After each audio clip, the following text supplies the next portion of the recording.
Bagian 1. Krisis identitas. Perjuangan untuk keaslian. Banyak mu'alaf yang baru masuk Islam bergumul dengan identitas baru mereka. Hal ini seringkali menyebabkan kesalahpahaman tentang prinsip-prinsip inti agama. Mereka terjebak di antara keyakinan lama dan yang baru, mencari keakraban dalam hal yang asing. Perjuangan untuk keaslian ini seringkali terwujud dalam meniru praktik dari agama lain, terutama Kristen. Mereka melihat tokoh-tokoh seperti Yesus dan Maria dihormati di kedua agama, yang membuat mereka mengadopsi ritual dan tradisi yang terkait dengan tokoh-tokoh ini. Peminjaman ini menciptakan campuran keyakinan yang membingungkan yang bertentangan dengan esensi Islam. Daya tarik dari hal yang familiar dapat dimengerti, terutama bagi mereka yang beralih dari Kristen ke Islam. Yesus, yang dikenal sebagai Isa dalam Islam, memegang posisi penting sebagai seorang nabi. Demikian pula Maria atau Maryam sangat dihormati sebagai ibu Isa. Namun, Islam berbeda dari Kristen dalam pemahaman fundamentalnya tentang Tuhan dan kenabian. Dengan demikian, meniru praktik Kristen yang berkaitan dengan tokoh-tokoh ini menciptakan disonansi dalam agama Islam. Kebingungan ini berasal dari kurangnya pemahaman yang mendalam tentang ajaran Islam. Nabi Muhammad sendiri memperingatkan agar tidak meniru agama lain, menekankan pentingnya menjunjung tinggi identitas Islam yang berbeda. Bagian 2. Tasyabuh, imitasi yang dilarang. Tasyabuh, tindakan meniru agama lain, secara eksplisit dilarang dalam Islam. Nabi Muhammad dalam banyak hadits memperingatkan agar tidak mengadopsi cara dan kebiasaan non-muslim. Larangan ini berasal dari keyakinan bahwa Islam adalah agama yang diklaim lengkap dan sempurna, meskipun faktanya tidak demikian dan beberapa tradisi mengadopsi kaum lain. Muhammad dalam haditsnya menyiratkan meniru praktik dari agama lain dipandang sebagai penolakan terhadap kelengkapan Al-Quran dan pengenceran kemurnian Islam, atau disebut tasyabuh. Tasyabuh adalah upaya sinkretisme yang dapat menyebabkan kebingungan dan mendistorsi pesan sebenarnya dari suatu agama. Meniru praktik mereka, bahkan dengan niat baik, berisiko mengorbankan prinsip-prinsip fundamental Islam ini.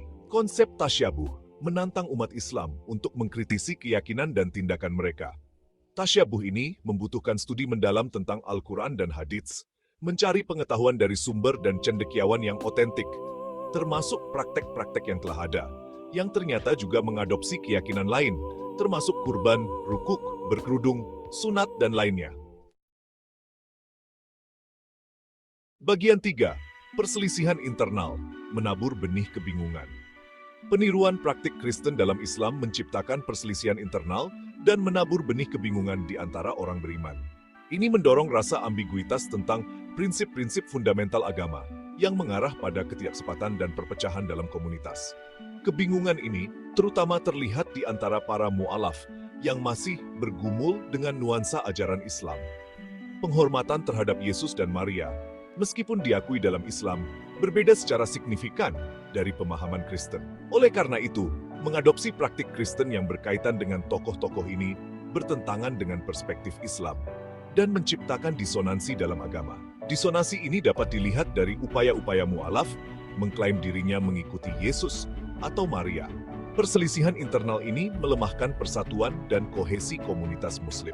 Ini menciptakan faksi-faksi berdasarkan interpretasi yang berbeda tentang ajaran Islam yang mengarah pada kesalahpahaman dan permusuhan antar Islam sendiri. Perpecahan ini menghalangi pengejaran kolektif akan pengetahuan dan pertumbuhan spiritual, merusak esensi persaudaraan dan persaudaraan Islam. Bagian 4. Persepsi eksternal Islam di mata dunia.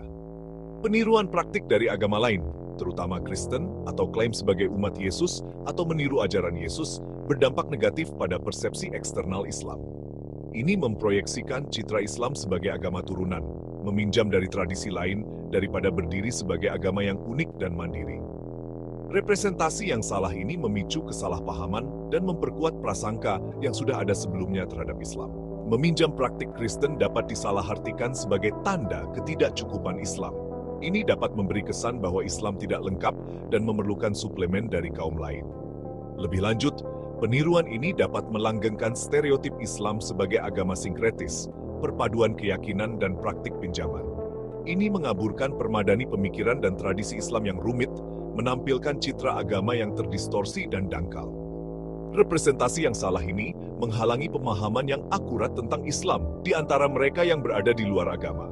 Ini menciptakan hambatan untuk dialog dan pemahaman, melanggengkan kesalahpahaman, dan memicu prasangka.